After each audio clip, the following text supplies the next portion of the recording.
Shalom. First and foremost, we want to give all honor, glory, and praise to Yahawashi. Peace and salutations to the Akim out there pushing this word in truth and sincerity.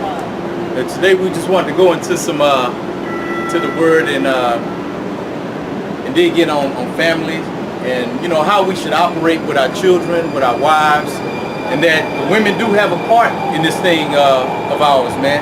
Because I know that a lot of that some groups out there, they'll say that the woman, don't teach a woman, don't teach your children. But when you really analyze statements like that, how else will the nation thrive in righteousness if you don't teach them, man? So you have to teach your children, you have to teach your wife. That's right. Because that's part of the righteous path of our nation, as being a nation as a whole on the righteous and holy path. So we'll dig into the scriptures. This is, we'll start off with Deuteronomy 6 and around 4th verse. This is the book of Deuteronomy chapter 6 and verse 4. Hear, O Israel, the Most High our power is one Lord, and thou shalt love the Lord thy power with all thy heart, and with all thy soul, and with all thy might. And these words which I command thee this day shall be in thy heart, and thou shalt teach them diligently unto thy children, and shalt take of them, and shalt talk of them when thou sittest in thy house, and when thou walkest by the way, and when thou liest down, and when thou risest up. So that's speaking of all the time, man. When you rise, when you're raising, when you're laying down, it's teaching your children diligently. And the benefit of teaching your children the law, statutes, and commandments of the Most High is to perpetuate that righteousness in their heart, so when they grow up to be men, women, they'll teach their kids. And that's how you perpetuate the righteousness of our nation, man. That's right. So we need to continue. We got to, cast away these strongholds that are on our people by other individuals who are saying not to teach your wives or your kids, because this is a mandate of the Most High. That first commandment that he gave was, hear, O Israel. So we got to listen. That's a commandment, man. That's right. So we'll go, you got a precept? Yeah, I'm going to just do that. I'm going to that Psalm 78. Okay. This is the book of Psalm chapter 78, verse 1. Give ear, O my people, to my law. Incline your ears to the words of my mouth. I will open my mouth in a parable. I will utter dark sayings of old, which we have heard and known, and our fathers have told us. We will not hide them from their children. Look at that. That's key, man. We will not hide them from our children. Why? Because the commandment said to teach your children, man. Right. Yep. Showing to the generation to come the praises of the Most High, and his strength and his wonderful works that he hath done. Hey, man, that's plain and to the point, man. So it's imperative to keep these laws, statutes, and commandments in the minds and hearts of your kids and also your wives. Because if your wife is not operating in the spirit of truth, just to give you an example, if an individual is in truth and your wife is not in the truth, what's going to happen when these holidays come around? She's going to bring a Christmas tree into your house. She's going to bring the Easter eggs during Easter time. She's going to be celebrating all these pagan holidays while you sitting over here in the cut saying that you in the truth. That's right. And the scriptures say, how can two walk together lest they be agreed, man? So you're basically endorsing a paganistic lifestyle, although you call yourself a brother in truth, man. That's right. So you can't do that. So you got a meat on? Okay. Yeah. Verse 5. For he established a testimony in Jacob and appointed a law in Israel, which he commanded our fathers, that they should make them known to their children, that the generations to come might know them. There you go, right there. That the generations to come might know them. Because if you stop it, the generation will become ignorant of the law, statutes, and commandments. Go ahead. Even the children which should be born, who which shall rise and declare them to their children. Look at that, man. So you see the cycle of righteousnous going. Hey, Don. Yeah, well, you got something? Yeah. I was gonna say something. What did our forefather Jacob do? He did the same thing in his household. Go to Genesis chapter 35. Just the first two verses. 25. 35. 35, the Yeah, first two verses. It's a beautiful thing to have a whole nation, a whole family. In It that, starts with the man. it starts with, establishes it. right. and it starts with the man of the house. Because man. patriarchy in our nation is something that has been completely. We're the only nation on the planet that has a true matriarchal system. That's right. You know, Right. we're the only nation that has it. Yeah. Because you got other nations, they have matrilineal lineages and they follow that madness. Right. But even amongst their society, they still have a patriarchy. Right. We're the only nation that has a matriarchy, the only one. That's right. Yeah. And there's a reason for that, That's beautiful, man. Everybody look up to the, in our, which is bad. But culture. that's something We that's look looked up to- highly upon it, and it's nothing Yeah. has come out good out of it. in Right. our culture, we look up to Big Mama. Yeah. We Right. think Big Mama got Yeah. all the wisdom. Yeah. See, and that's the thing. We adopted the other ways of nations, man. No, not even just that though. The other nations don't even go that far. Mm-hmm. We're the ones. Our nation is the one that's really put the women have a position in our nation, but not as the leaders of the household. That's right. Yeah. They just do not. And when you right. do that, then you're going back into the garden all over again. Right. Okay, because of Because thou hast listened to the voice. Yeah. Yep. Go ahead, Doc. This is Genesis chapter 35, verse 1. And Yahweh said unto Jacob, Arise, go up to Bethel and dwell there, and make there an altar unto Yahweh, that appeared unto thee when thou fleddest from the face of Esau thy brother. Then Jacob said unto his household, and to all that were with him, Put away the strange gods that are among you, and be clean, and change your garments. Yeah, so look at that, man. Put away. This is the man of the house, telling all those in his household. So he was the head man in charge, man. That's right. And he had to teach those people who are in his household. Put His away- wives, his children. kids, and his servants. Yep. Take away those strange gods that are with thee, And read it again. Put away the strange gods and what? Be what? and be clean. Be clean. Be clean. Yeah, you don't have to read it, but be Oh clean. yeah, That's why yeah. you repeat it. And be clean, man. And see, and that's And the change thing. your garments. What's your garments, Yeah, man? exactly, man.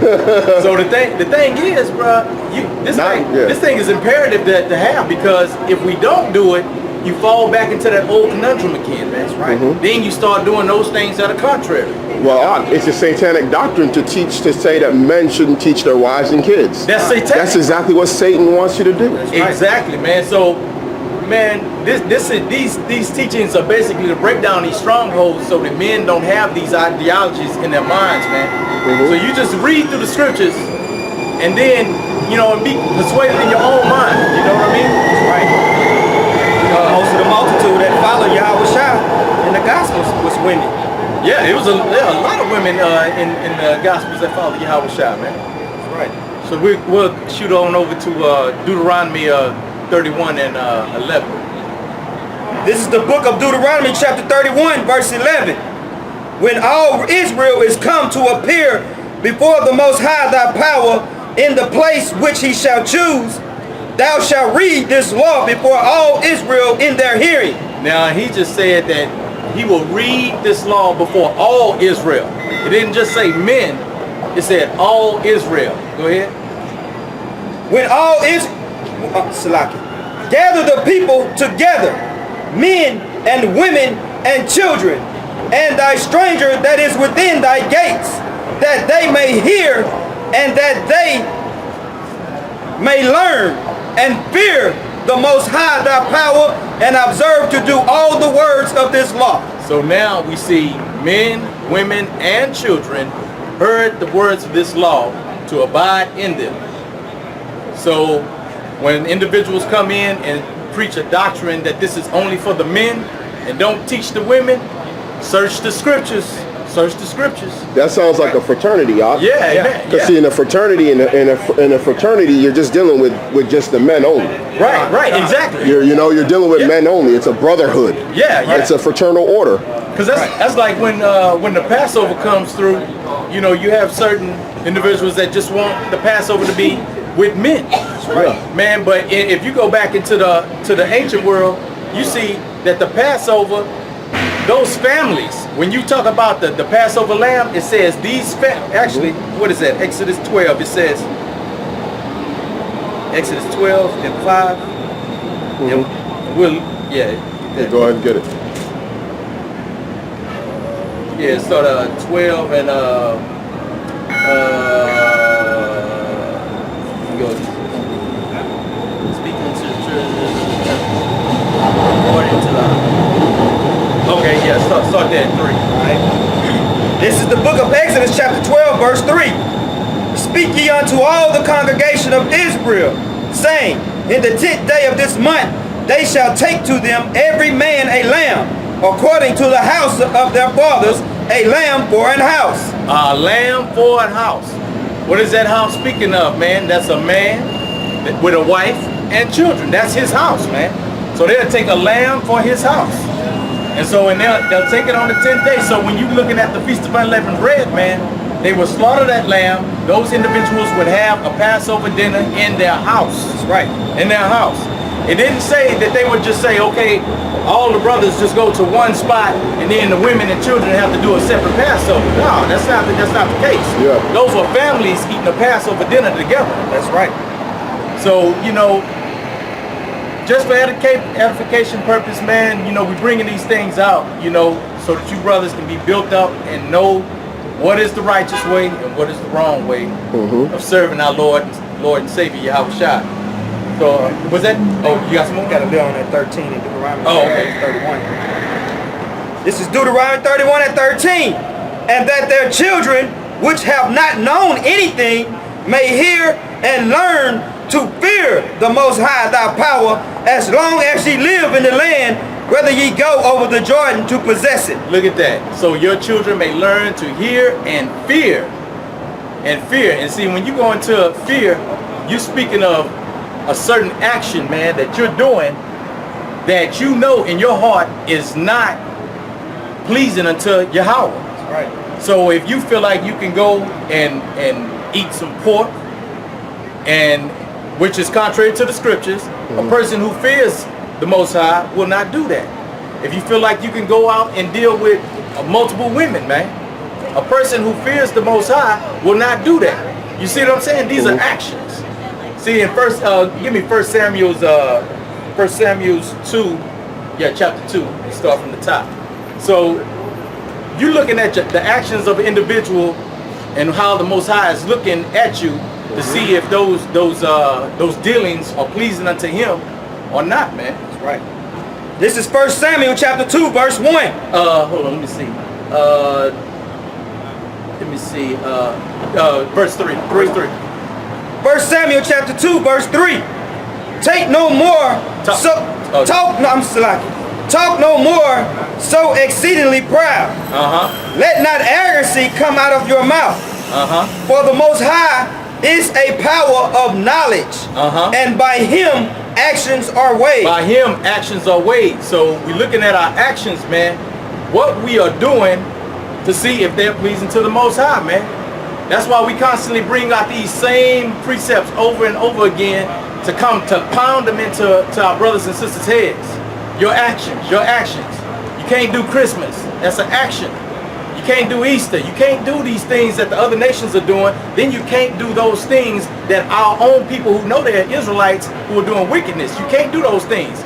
Don't go out and deal with these women. Don't go out and deal with, you know, all this wickedness and madness that they're doing, man. That's right. You know, telling people things that are contrary to the scriptures, man. You gotta abide upon this righteous and holy path, man, to be pleasing unto Yahweh. And you know, and when you unify a family together, man, that is power in itself. When you unify that family structure, man, that is power in itself. Let me get that 2 Chronicles 20. I think. And while you're saying that, like you said, the power of that's the first thing that Satan destroyed, was the family. That was the first thing you want to do, is destroy the unity between a man and his wife. That's right. Let me get. So anybody who's pushing anything that's dealing with breaking up families, separating families, or not teaching your wife and kids righteousness, that's a satanic doctrine that goes back to Satan. That's as early as Satan in the garden with Adam and Eve. Yeah, so like, say for instance, you know, that's good what the brother's saying. See, that was the first institution that he hit, because if he knew that he can mess up the family structure, man, hey, he can wreak havoc all throughout that piece. Well, that's the reason why with the breaking up of Jake families, it's just known throughout the world that 80% of Israelite kids, or so-called Black and Latino kids, especially in Babylon, because this is the epicenter of Satan's seed. Right. That 80-something% of them are growing up with just their mothers. Yeah. And that allows for Satan to now give all them wayward doctrines to Eve. Them doctrines that lead to the madness you see today. Yeah. That's right. Because out of single motherhood, this is what we have to. A lot of you sisters that are righteous, you have to have seen this and know this. That's right. Yeah. Out of single motherhood came thugs, gangbangers, drug dealers, some of the worst men that have risen up in our nation, stemmed out of those same exact environments. This is just the truth. Right. Even with the government assistance, because people say it's about money. Yeah. The Esau came through and gave these same women money to make sure their kids was eating. Right. Gave them free schooling, all that. Yep. Gave them free health care. So what was missing? The men were missing, especially righteous men. Righteous men that have fear